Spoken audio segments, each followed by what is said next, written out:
Welcome back to Zara Recaps.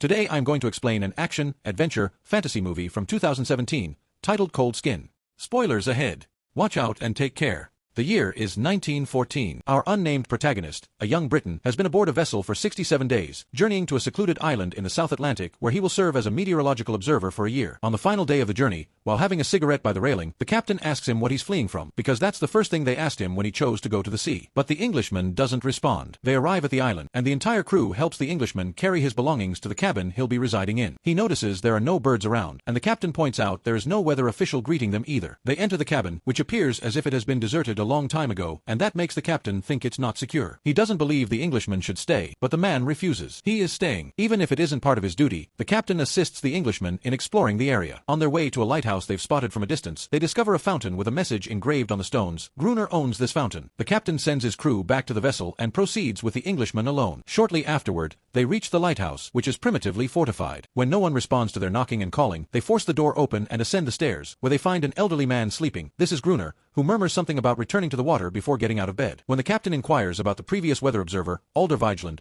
who should be taken back with him, Gruner replies that he succumbed to typhus, that one day he simply departed and he never saw him again. Since Gruner is unhelpful, the two men depart. The Englishman still wishes to stay, so before returning to his vessel, the captain attempts to offer him his gun. The Englishman declines and, after bidding farewell, heads to his cabin to begin organizing it and setting up his meteorological equipment. In the desk drawer, he discovers a journal left by his predecessor, so he decides to read it by the fire. The initial pages are quite ordinary, containing typical notes about the flora and fauna on the island, as well as a photograph of a woman in a wedding dress. The inscription on the back reads, Mrs. Vigeland, and love, love, love, indicating that she is the predecessor's spouse. However, things soon become unsettling. There are entries and sketches of bizarre sea creatures that attack humans, along with a foreboding comment, Darwin was mistaken. The following day, while conducting his weather observations on the beach, the Englishman encounters circles of stones filled with shells on the sand, with patterns too precise to be the result of natural forces. Later that night, while having supper in the cabin, he hears some unusual sounds outside the house, growls and thumps against the wooden wall. He cautiously approaches the door when suddenly, a monstrous paw appears beneath it. It matches the illustrations he saw in the journal. Hearing more of them scrambling around the house, he hurriedly retreats to the basement and secures the door behind him. He observes the situation above through a gap in the wood, and when he spots a creature peering at him through the same opening, he thrusts a knife through the gap and injures it. They are still outside, however, so the Englishman decides to fasten the door handle to the stairs and spends the night in the basement. He emerges the next morning, noting the blood on the floor and the peculiar tracks on the sand. He hurries to the lighthouse but is unable to open the door this time. After calling for Gruner a few times, the old man finally opens a window and throws water at him, refusing to let the Englishman enter when he requests, telling him he should have stayed on the vessel. Moments later, the Englishman prepares the house for the night. He secures all windows and surrounds the cabin with a ring of wood and books, which he douses with lamp oil. Once inside, he also barricades the door and loads a rifle. The creatures arrive soon after and assault the windows and door, gradually dismantling the reinforcements he had set up. The Englishman manages to shoot a few initially, but there are too many of them. So, he ignites a torch with a lamp and throws it onto the wooden and paper ring he placed around the house, starting a blaze that drives the monsters away but is beyond his control. The cabin ignites as well, forcing the man to flee the location, burning his hand in the process. He spends the night sheltered behind beach rocks and under a downpour that begins as he arrived. He returns to the cabin the next morning, finding it ruined. After retrieving a handkerchief to wrap his injured hand, he takes the rifle and stealthily follows Gruner to the fountain. Just as he is about to shoot him, he is attacked by one of the sea creatures, which turns out to be a female wearing a sweater. He pushes her away and aims his rifle at her, but Gruner arrives and gestures at the Englishman in response. Undeterred, he compels Gruner to lower his weapon by threatening the creature. Gruner asks him what he wants, and the Englishman replies that it is evident. So Gruner finally agrees to let him stay with him in the lighthouse after the Englishman lists the types of supplies he can offer and explains that the creature is harmless. He demonstrates this by calling the creature over as if she were a dog, and she indeed responds. Before heading to the cabin, Gruner decides to call the Englishman friend. When they reach their cabin, they proceed to gather as many provisions as they can. Friend tells Gruner that he believes the previous weather observer didn't die of typhus. He was left alone in the house, and the creatures took him. He thinks that should be considered a crime on Gruner's part, but Gruner neither confirms nor denies it. He simply tells him they need to leave. The night is approaching. A few days later, we find Friend asleep inside the lighthouse,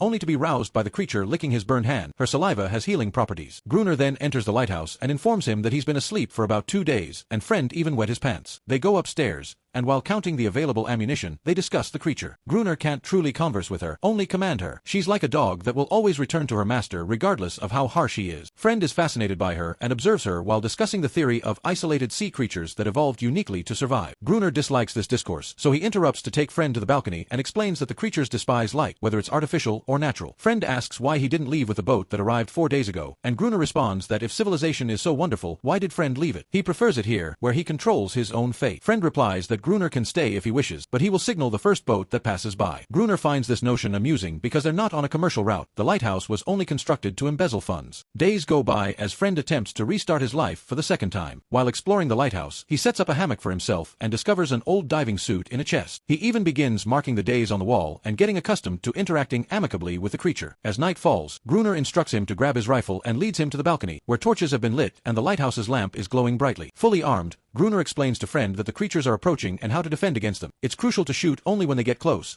and taking down just a few is sufficient because they will then turn on each other. Their own creature is on the balcony above them, making loud noises, and Friend wonders if they are not being attacked because the monsters might be trying to rescue her. When the creatures finally arrive, Gruner swiftly begins to fend them off, but fear overwhelms Friend and he retreats inside before losing consciousness. The next morning, Friend is awakened by a very irate Gruner, who tells him that he will not tolerate any useless person living with him, regardless of how much food and alcohol they bring. He sends him out to fetch water, and Friend complies exactly as instructed. However, when he returns to the lighthouse, he finds that Gruner has been sleeping with the creature. Later that night, Gruner gives Friend one final opportunity. He takes him out to the balcony once more, but this time, when the creatures arrive, Gruner is the one who retreats inside. He shuts the door and locks Friend outside, leaving him to fend for himself. The following morning, he opens the door again and finds Friend covered in blood but alive and triumphant. Both men then settle into a daily routine. Each day, Friend performs various tasks to earn his place in the lighthouse, and at night, they defend themselves against the creature attacks. Friend reflects on why he came to the island, to find solace in emptiness, but instead, he has found a living nightmare. He wonders why the creatures don't attack every night. In fact, 2 full weeks pass without any sign of them. During his daily searches for wood, he has also begun collecting whale bones for carving. Friend can't fathom how Gruner can repeatedly fend off these creatures and yet sleep with one of them at the same time. The feel of her cold skin should be disturbing. But he also finds himself forming a bond with the creature and even names her. He calls her Anaris. One night, the two men become so absorbed in a chess game that they forget to turn on the lights. They are nearly overpowered by the creatures when they attack, but they narrowly manage to survive by locking themselves in the lighthouse, though Gruner injures his leg in the process. The next morning, while Anaris tends to the wound, Friend notes that they won't be able to last much longer since they're running low on ammunition before he heads to the beach. There, he discovers a necklace on the sand and soon afterward, spots a boat in the distance. He rushes back to the lighthouse with a flare gun in hand, but Gruner stops him from firing, stating that he can defend himself, has what he needs, and doesn't want more people on the island. As he tackles Friend to prevent him, Anaris arrives, and growls at him to make him leave Friend alone. A few days later, Friend overhears Gruner shouting at and striking Anaris, who suddenly bolts out of the lighthouse. Friend follows her outside and, after setting his rifle against a rock, gently approaches her to show her the boat he has carved from whalebone. Anaris recognizes the design and leads him to a concealed spot on the beach where an abandoned boat lies on the sand. He returns to the lighthouse and informs Gruner about it, but Gruner already knew. He didn't tell Friend because it would be futile. If he departed on the boat, he would either starve or fall victim to a creature attack. When asked about the boat's origins, Gruner explains that it had been used by a Portuguese man who escaped a shipwreck but was killed by the monsters. That ship was smuggling dynamite, which Gruner believes to be waterlogged. Friend takes him inside and shows him the diving suit he had discovered, thinking it could be used to locate the sunken dynamite that might help them eradicate the creatures. Gruner refuses, believing it to be a mission with no return. The next day, Friend decides to proceed with repairing the boat anyway, only getting sidetracked when he hears Anaris singing by the fountain. Friend removes his shirt and joins her in the water, and all of this is observed by Gruner, who becomes envious. Later, back in the lighthouse, Gruner throws the diving suit at Friend and tells him he has reconsidered, which is a clear scheme to dispose of Friend and claim Anaris for himself. They board the boat and head to the location of the shipwreck. Friend dons the diving suit and descends deep underwater, where he locates the boxes of dynamite and attaches them to a rope that Gruner pulls up onto the boat. While doing this, 2 juvenile creatures swim close to him and knock him to the floor. Gradually running out of air, Friend tugs at the cord 3 times, signaling for assistance, but Gruner deliberately ignores it. With no other option, Friend has to exit the diving suit and swim back up to the boat. Once they return to the lighthouse, they open the dynamite boxes. One is waterlogged as expected, but the others are intact. They bury them in 2 lines outside the house, one very close to the walls. Winter arrives, and snow begins to fall. A week goes by without any creature attacks. One particular morning, Friend finds that Gruner had spent the night on the balcony with his hand on the dynamite detonator, nearly freezing himself to death. Friend snaps him out of it and sends him inside, but before following him, he disconnects the wires from the detonator. Another 3 weeks go by without monster attacks. Gruner strikes Anaris, believing she has alerted her friends, and decides they need to set up a trap. That night, Friend stays by the open door surrounded by lamps while Gruner takes Anaris up to the balcony to force her to sing. When the wind accidentally extinguishes some of the lamps by the door, the creatures seize the opportunity to enter the lighthouse and attack. While Friend makes his way upstairs, shooting at them, Gruner tries to detonate the dynamite, but it fails to ignite. Therefore, he must defend himself as best he can until Friend arrives to reconnect the wires to the detonator. Once he finishes, the lever is pulled, and the furthest line of dynamite explodes, effectively annihilating most of the creatures. Elated by this, Gruner pulls the lever again, ignoring Friend's warnings, and sets off the closest line of dynamite, knocking both of them out. In the morning, They venture out to assess the damage. Gruner is finishing off any remaining creatures, but Friend hesitates when he finds a bone necklace on one of the creatures, indicating a sign of intelligence. Gruner throws the necklace into the water. That night, the creatures don't appear, but the two men hear the sorrowful sounds Anaris is making somewhere down on the beach. Gruner explains that's how he found her as a baby, crying while ensnared in a net. He also mentions that she always behaves the same way. She cries a lot, but eventually returns. Friend believes she is grieving. The next day, while strolling along the beach, Friend spots two juvenile creatures in the sea. Attempting to be amicable, he sets up something for them, a circle of stones on the sand with a bone boat he carved in the center. He then returns to the lighthouse, where Gruner is reloading their rifles with dummy bullets, just to continue instilling fear. Friend disregards him and goes to the balcony, where he uses binoculars to inspect his little bone boat. It's still in the spot where he left it. The next morning, Friend discovers that Gruner has drunk himself to sleep and a deck of cards has scattered on the floor. Inside the card box, he finds the same image of the woman he had seen in his cabin,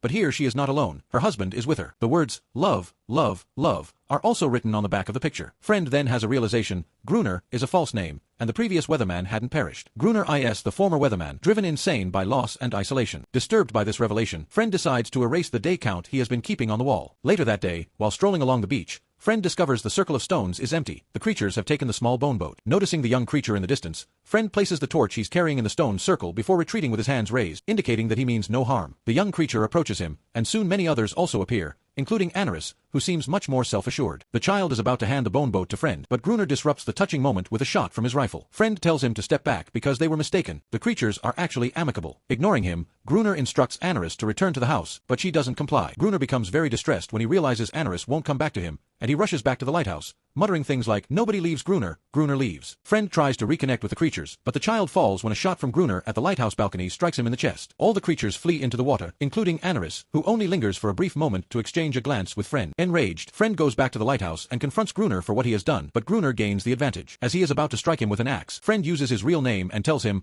Alder Vigeland is not a murderer. Affected by these words, Gruner repeats, love, love, love, before opening the door and leaving the house, surrendering himself to the creatures. Friend witnesses them attacking him and shuts the door, understanding from the sounds that he has lost Gruner and is now alone. Time passes, and we see 3 officers inside the lighthouse attempting to wake Friend, who is resting on Gruner's old bed. They're here to replace Friend with a new weatherman, and they assume Friend is Gruner, but Friend doesn't correct them. In fact, he tells them that the weatherman passed away from typhus. The officer in charge reprimands him for the condition of the room and informs him that they are at war while Friend steps out onto the balcony, where he sees a fleet of ships on the horizon. The film concludes with Anaris sprinting along the beach before diving back into the water.